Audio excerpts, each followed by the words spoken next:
Sumainyo ang Panginoon. At sumaiyo rin.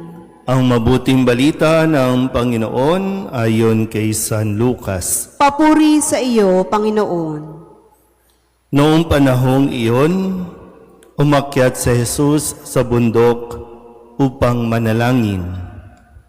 Isinama niya sina Pedro, Juan at Santiago.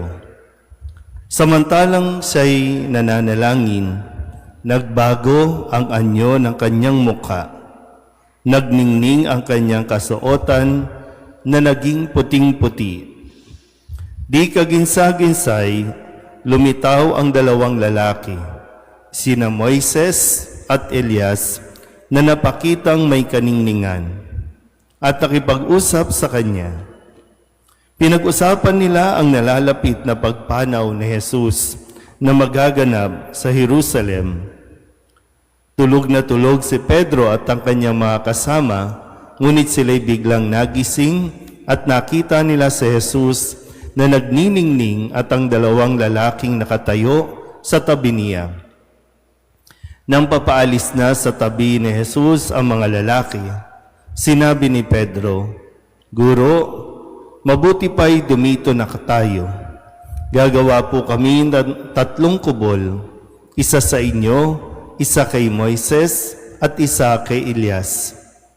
Ang totoo'y hindi niya nalalaman ang kanyang sinasabi. Nagsasalita pa siya nang matakpan sila ng isang ulap at sila'y natakot. At may isang tinig mula sa alapaap na nagsabi, "Ito ang aking anak, ang aking hinirang. Siya ang inyong pakinggan." Nang tumigil ang tinig, nakita nilang nag-iisa na si Jesus at hindi muna sinabi ng alagad kanino man ang kanilang nakita. Ang mabuting balita ng Panginoon. Pinupuri ka namin, Panginoong Heso Kristo. Isang magandang umaga po sa inyong lahat.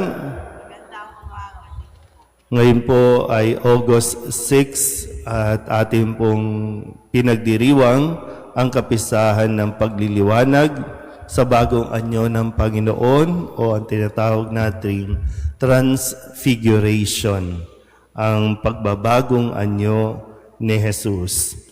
Sa ating pong pananampalataya, mahalaga na ating pong tinutuklas o patuloy na inaalam ang ilang mga bahagi tungkol sa ating pong pananampalataya, lalo tigin ang tungkol sa ating Panginoong Heso Kristo. Dahil madalas din natin naririnig na sinasabi ni Kristo, "Ako ang daan, ang katotohanan, at ang buhay." So, crucial na malaman natin at makilala natin ang Panginoong Heso Kristo na ating pong sinasampalatayanan. Hindi lang po tayo hingi lang ng hingi sa ating Panginoong Heso Kristo. Hindi lang tayo nagdadasal para pagalingin tayo kasi paano ba at ano ba ang pagkilala natin sa ating Panginoong Heso Kristo. So, dapat yon inaasahan din sa atin bilang mga Katoliko na pinalalalim natin ang ating pagkilala sa ating sinasampalatayanan. So, sa araw na ito, sa pagdiriwang ng pagbabagong anyo, matutunghayan natin o matutuklasan natin na totoo si Kristo bilang tao, totoo din bilang Diyos.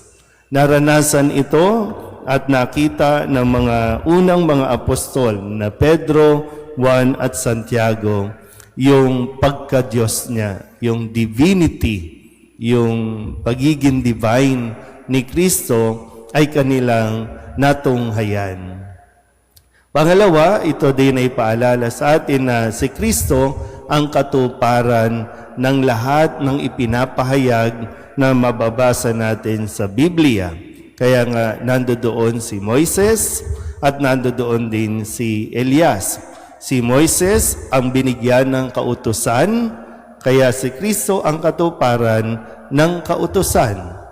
At ng lahat ng ipinahayag mula pa sa panahon ni Propeta Elias hanggang sa magpasa hanggang ngayon, yung katuparan ng lahat ng mga ipinahayag ng mga propeta.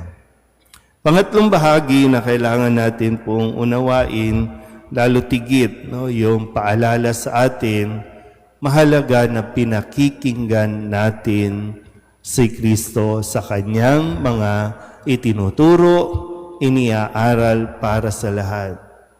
Kasi sa taong marunong makinig sa ating Panginoong Hesukristo, nagaganap ang pagbabago sa kanyang buhay.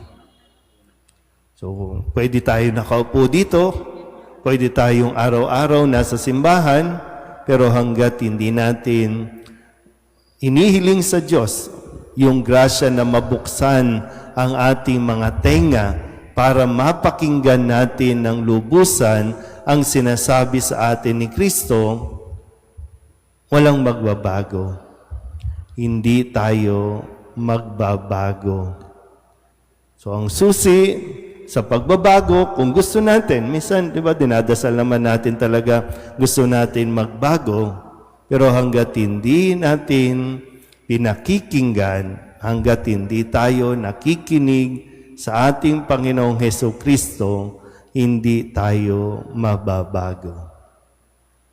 So nawa, sa araw na ito, hilingin natin ang biyaya mula sa ating Panginoon na lubusan nga nating kilalanin at lubusan nating mapakinggan ang mga aral ng ating Panginoon Hesukristo. Amen.